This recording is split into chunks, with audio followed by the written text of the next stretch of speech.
Hello friends, welcome to channel. അപ്പോൾ കുറേ പേർക്കുള്ള ഒരു സംശയമാണ്, നമ്മുടെ ക്രെഡിറ്റ് കാർഡ് ഉണ്ടല്ലോ, നിങ്ങൾക്ക് അറിയാം. ക്രെഡിറ്റ് കാർഡ് ഉപയോഗിക്കുന്നവരാണെങ്കിൽ നിങ്ങൾക്ക് അറിയുന്നതായിരിക്കും. ക്രെഡിറ്റ് കാർഡിന് നമുക്കൊരു ബിൽ ഡേറ്റ് ഉണ്ട്, അതായത് നമ്മുടെ ബില്ല് ജനറേറ്റ് ആവുന്ന ദിവസം. അതുപോലെ തന്നെ ഡ്യൂ ഡേറ്റും ഉണ്ട്, അതായത് ആ ബില്ല് അടയ്ക്കാനുള്ള ലാസ്റ്റ് ദിവസം. ഈ രണ്ട് സാധനം എല്ലാവർക്കും പരിചയമുള്ള സംഭവമായിരിക്കും. അതുപോലെ തന്നെ ബില്ല് ജനറേറ്റ് ആകുമ്പോൾ നമുക്കൊരു ടോട്ടൽ ഡ്യൂ എമൗണ്ട് ഉണ്ടായിരിക്കും, നമുക്കൊരു മിനിമം ഡ്യൂ എമൗണ്ട് ഉണ്ടായിരിക്കും.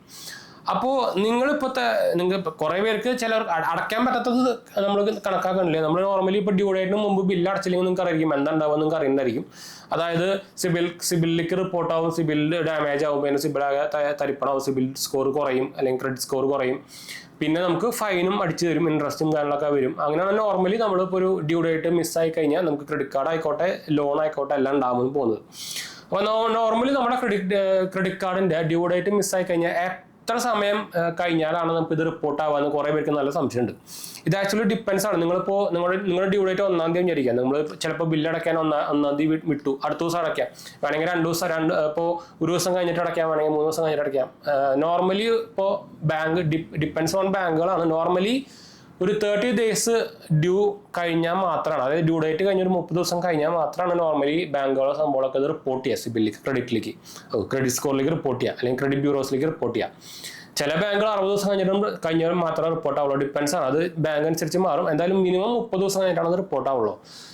ചില ബാങ്കുകൾ നമുക്കറിയാം, നമ്മുടെ ഈ ഡ്യൂ ഡേറ്റ് കഴിഞ്ഞ് കഴിഞ്ഞാൽ ഫൈൻ വരാൻ നമുക്ക് അറിയാം. അപ്പോൾ ഈ RBIയുടെ റൂൾ അനുസരിച്ച് നമുക്ക് ആദ്യത്തെ ഡ്യൂ ഡേറ്റ് കഴിഞ്ഞൊരു 3 ദിവസം നമുക്കൊരു ഗ്രേസ് പീരീഡ് ഉണ്ട്. ആ 3 ദിവസത്തിനുള്ളിൽ നിങ്ങൾ അടയ്ക്കുകയാണെങ്കിൽ നിങ്ങൾക്ക് ഫൈനും വരില്ല. അങ്ങനത്തെ ഒരു സംഭവം നമുക്ക് കൊടുത്തിട്ടുണ്ട്. അപ്പോൾ 3 ദിവസം കഴിഞ്ഞ് കഴിഞ്ഞാൽ ചിലപ്പോൾ നിങ്ങൾക്ക് ഫൈൻ വരാം. ചില സമയത്ത് ഇപ്പോൾ ഞാനിപ്പോൾ റീസെൻ്റ്ലി അമെക്സിൻ്റെ കാർഡ് ബില്ല് അടയ്ക്കാൻ മറന്നു. എന്ന് വെച്ചാൽ അതിൽ നമുക്ക് ക്രെഡിറ്റിലൊന്നും സാധനം കാണിക്കില്ല, അമെക്സ് സപ്പോർട്ടറല്ല. അപ്പോൾ അത് ഞാൻ ക്രെഡിറ്റിൽ ആഡ് ചെയ്തിട്ടുണ്ടായിരുന്നില്ല. അപ്പോൾ ആ സാധനം ഞാൻ അറിയാണ്ട് മറന്നുപോയി, അതിൽ നോട്ടിഫിക്കേഷൻ വന്നില്ല. എന്ന് വെച്ചാൽ 2 നമ്പറിലും കാർഡുണ്ട്, ചാർജ് കാർഡും ഉണ്ട്, ക്രെഡിറ്റ് കാർഡും ഉണ്ട്. അപ്പോൾ അങ്ങനെ ഞാനൊരു 3 ദിവസം കഴിഞ്ഞിട്ടാണ് അടച്ചത്. പക്ഷേ എനിക്കറിയാമല്ലോ, അമെക്സിൻ്റെ കസ്റ്റമർ കെയർ സപ്പോർട്ട് പറഞ്ഞാൽ നമുക്ക് 24 മണിക്കൂർ എപ്പോൾ വേണമെങ്കിൽ കിട്ടും, ചാറ്റിങ്ങും കാര്യങ്ങളൊക്കെ ആയിട്ട്. അപ്പോൾ അതുകൊണ്ടാണ് ഞാൻ ചാറ്റ് ചെയ്തും കാര്യങ്ങളൊക്കെ ചെയ്തിട്ട് അടച്ചു കഴിഞ്ഞിട്ട് ഞാൻ അപ്പോൾ തന്നെ അവർ വിളിച്ച് ചാറ്റിങ് കാര്യങ്ങളൊക്കെ ചെയ്തു, ചാറ്റിങ് കാര്യങ്ങളൊക്കെ ചെയ്തു.